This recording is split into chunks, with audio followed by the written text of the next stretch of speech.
don't remember too much about it because we moved from this house when we were still pretty young.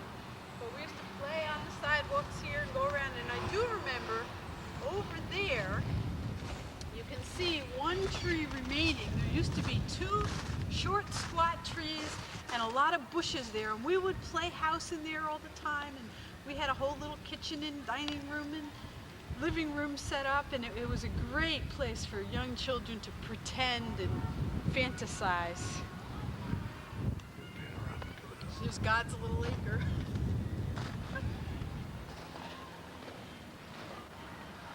Now this is, whose house was that? Okay, let's come back this way. Canes used to live here. Paratori's up here in the corner for a while. The Siphoni's down here. Front of 29A. This is Cindy knocking on the door of Miss Belvedere. Wayne and I are going around taking pictures of the Kenny apartment.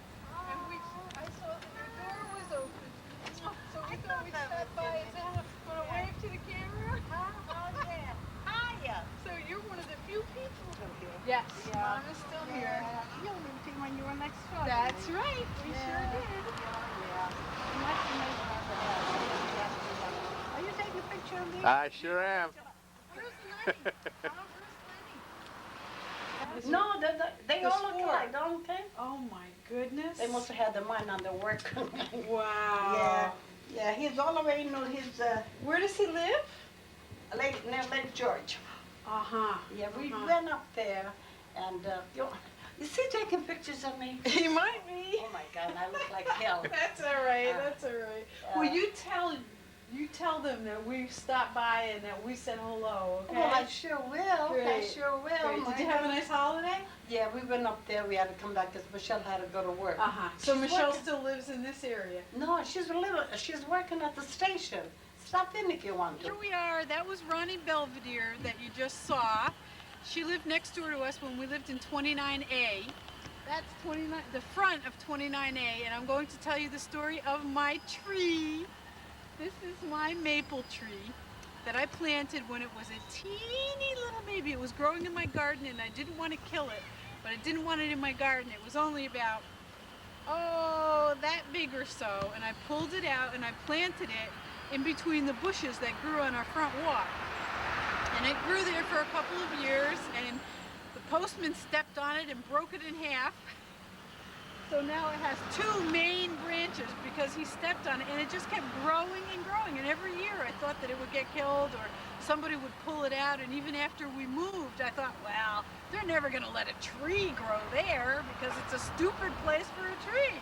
But sure enough, there it is. How tall? I don't know, 50 feet tall? It's up there. It's up there. It's one of the biggest trees in the Kenny apartments, and it's my very own tree, the only tree I ever planted all by myself, and I love it.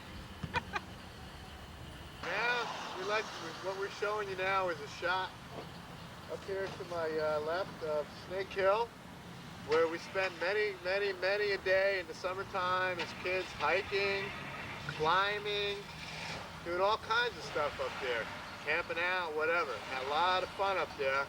I can remember the biggest thrill of going up there is a little farm at the bottom of the mountain, and there's the farmer has planted a field there, and it's in the shape of a giant shoe.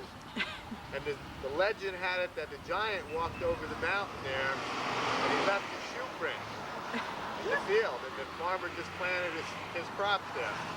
But that's it. That's Snake Hill. That was our big mountain. Now, I don't know if you can hear me or not, but on that same hill, Marlene Baraday and I used to go up there hiking all the time, and that's where I rode my first horse, was at the bottom on the other side of that hill. Led to a lifetime love of horses.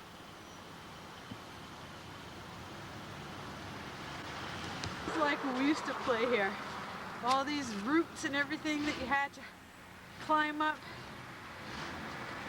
And rocks, there goes Wayne, up on the rock. All of the kids' names were carved into that rock.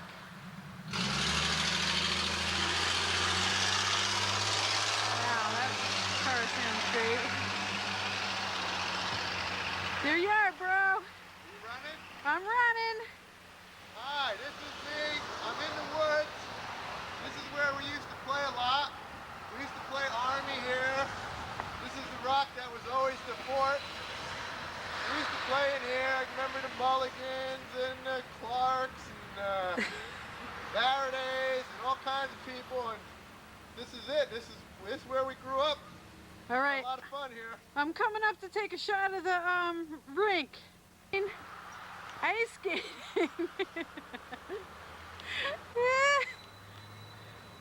Oh boy, look at him go.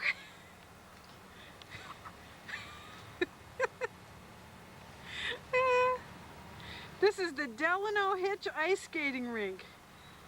It was a very, very exciting place. They had a Northeast Regional Ice Skating Championships here every year, and the place used to go wild. There were flags flying, people coming from all over the Northeast to see this and be part of it.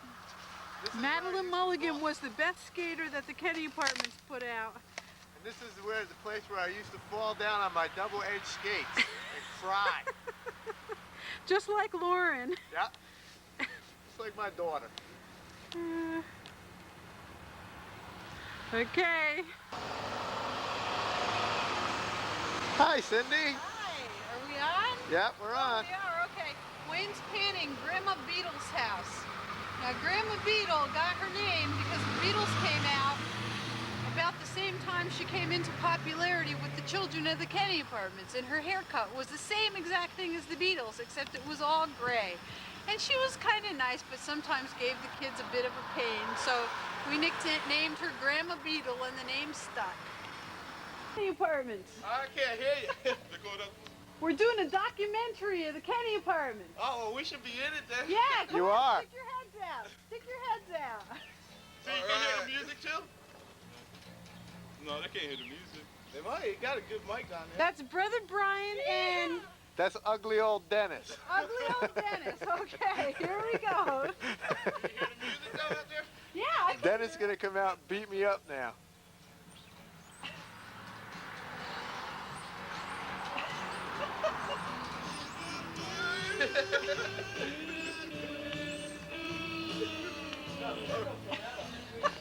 It don't?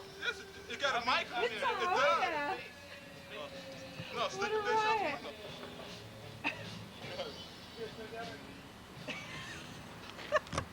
And they're gone. Upper half of the Kenny Apartments. Getting on the barrel. We're in the upper half of the Kenny Apartments here. Varadays, Hoppers, Barnacane, Canes, the Romes, all kinds of people. Now we're going over here to the playground, and there's Cindy. And she's gonna jump up on the barrel. She's having a lot of fun. She did it. She made it. We used to have to, we used to play a game where you start right there. Can you hear me? You can talk. And you run, you have to run and jump on the barrel and slide over and touch the fence. And then back over again. And run there. Woo! And then you'd win. Or lose. And that's the face of a winner right there. This is the upper clothesline yard. Okay, here I come through the barrel.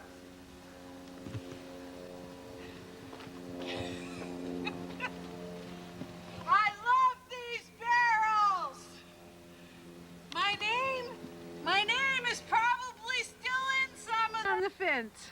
We used to climb this wall all the time, and in the wintertime we used to build big piles of snow, the high parts, and jump off and kill ourselves.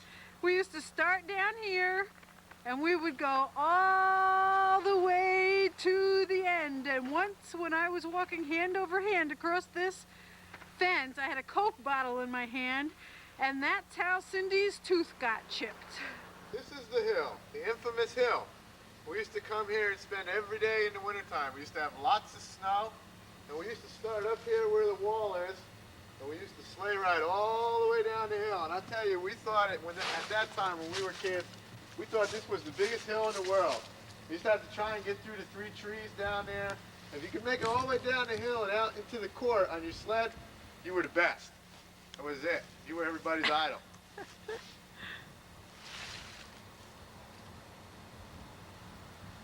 We also, those of us who were extra brave, would go off of that wall there, over the chains, and down into this area.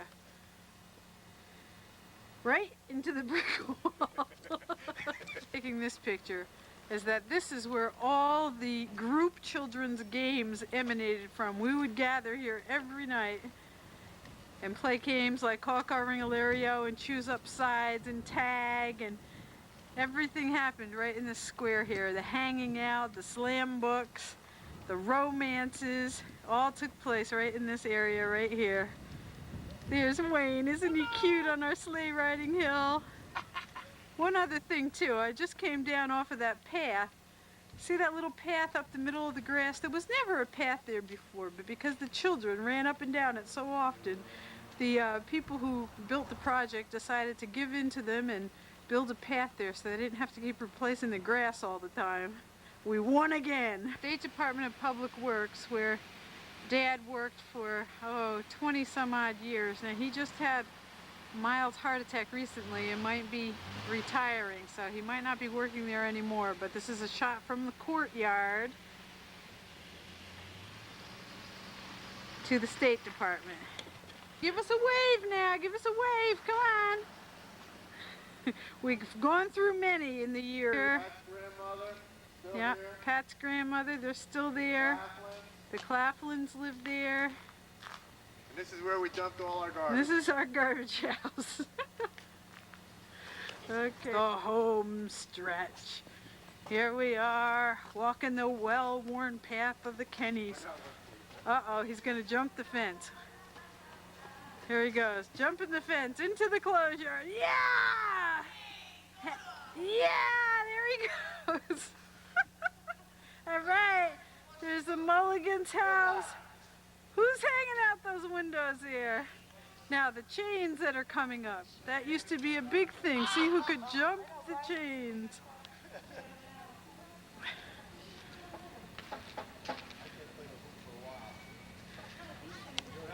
All right, Lisa. Yeah. There's the chains that we used to jump. And Lisa and Frank. All right, perfect timing. We're back in the back end of 146A, where we started off this film, this mini documentary of the Kenny apartments. And just want to say in closing that it was a great place to grow up. There was a lot of kids. We had all kinds of games. We had a lot of fun, and just hope that anybody that sees this enjoys it as much as we enjoyed it. Thank you. That's a wrap.